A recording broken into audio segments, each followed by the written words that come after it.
¿Qué es útil para movilizar a alguien? A lo mejor si tú les pones esos cajones, los bloqueas, porque todo lo llevas aquí. Otra cosa es si tú, por ejemplo, le dices a Álvaro Rico que toque su guitarra o su cuatro y Angelita que improvise alrededor de lo que él hace. Angelita trabajará a partir de su cuerpo y él trabajará a partir de su cuerpo, y en ese encuentro, en presente, verás qué es lo que moviliza una cosa con otra. Si pones a Tisita a trabajar con Angelita, las dos traen herramientas en su cuerpo, traen un bagaje cultural, y ese encuentro va a producir algo claramente. Si simplemente los pones a trabajar con lo que saben, por ejemplo, puedes partir de sus técnicas de entrenamiento. Puedes partir, Angelita con su piso móvil, Álvaro Rico con sus datos de joropo, Tisita con su manera de entender la danza contemporánea en su cuerpo.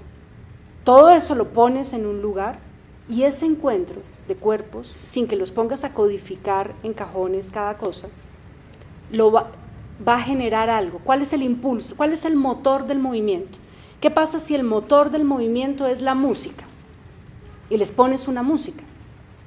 ¿Qué pasa si el motor del movimiento es la relación con el suelo? Con caer. ¿Cómo cae alguien de joropo? Siempre están arriba. ¿Qué significa para alguien de joropo caer? Como caen en danza contemporánea.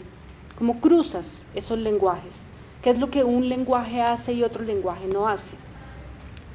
Es donde te digo, yo creo que lo que moviliza, cuando tú dices qué es lo que arma el movimiento, qué es lo que compone el movimiento, qué es lo que impulsa el movimiento, es yo creo que la clave a la hora de pensar en una dramaturgia.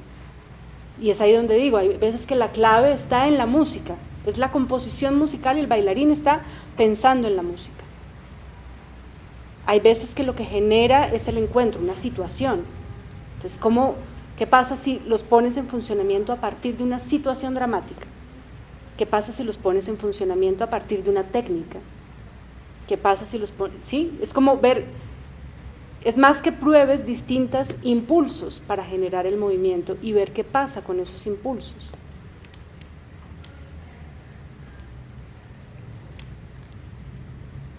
Porque lo que es, en este caso, muy interesante de la exploración que vas a hacer es el casting que escogiste.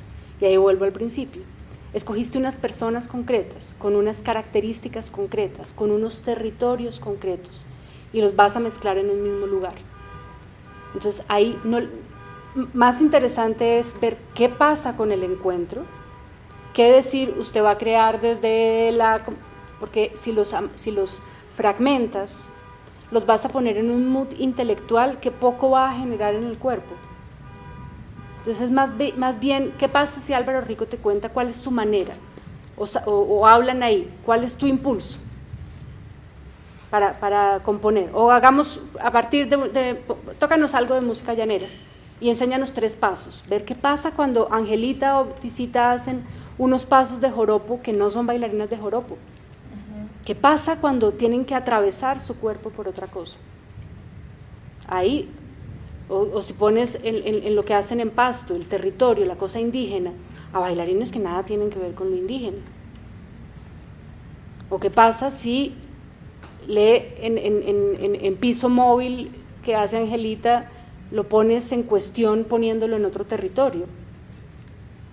¿Sí? Es que tú les des impulsos que hagan que ese encuentro no los lleves aquí, porque el bailarín desde su cabeza, pensando solamente, se atora. El cuerpo necesita libertad y cauce. ¿Sí? Es donde yo creo que lo que es muy importante a la hora de trabajar con un intérprete es la libertad. Es poco útil en la creación. Entonces, la creación requiere límites. Si yo entiendo mi límite, voy teniendo mi cauce.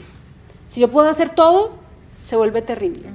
Entonces, si por ejemplo, les vas poniendo impulsos, dices, ¿qué pasa si Álvaro trabaja algo muy, muy de folclore, de su folclore, y lo pones ahí en cuestión, y lo pones en cuerpos que no hacen eso? ¿Cómo lo enfrentan? ¿Cómo movilizas ahí? Pero ¿qué pasa si a eso le pones una situación? O si el joropo viene y la música que tienen es de Pasto, y empiezas a jugar con qué pasa, cómo movilizas esos territorios. Es un juego. Prueba a jugar con ellos, con personas que tienen un casting y unos universos tan distintos y unos lugares tan distintos en Colombia. ¿Qué pasa cuando los mezclas? Ahí es donde yo creo que está lo más interesante de ese taller, más que ir a los códigos que estás enumerando, porque esos códigos te pueden bloquear. Porque además lo que es ahí interesante es el análisis que tú estás haciendo, alejándote, digamos, de lo que desde la práctica cada uno te puede decir. Esa codificación que tú estás haciendo es interesante como análisis, pero esa codificación no es útil creativamente. Digamos, uno no llega a una creación yo no llego a una creación analizando cómo voy a mezclar la luz con el sonido. Es algo en ese sentido orgánico, fluido, que digo, esta pared, cuando veo un pie puesto encima de ella, hay algo que hay una fluidez en la creación que no pasa solo por el análisis.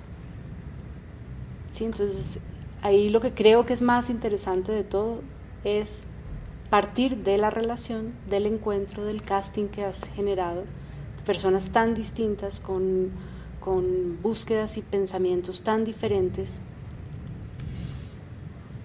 ¿Cómo llegas a juntarlos y a poner en diálogo sus saberes?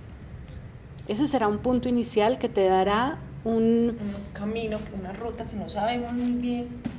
Sí, pero cómo el saber de uno puede propiciar a otro. Creo que ahí lo que es más interesante es qué pasa si pones porque no son solamente bailarines, estás trabajando con coreógrafos e intérpretes que los estás mezclando en un mismo lugar.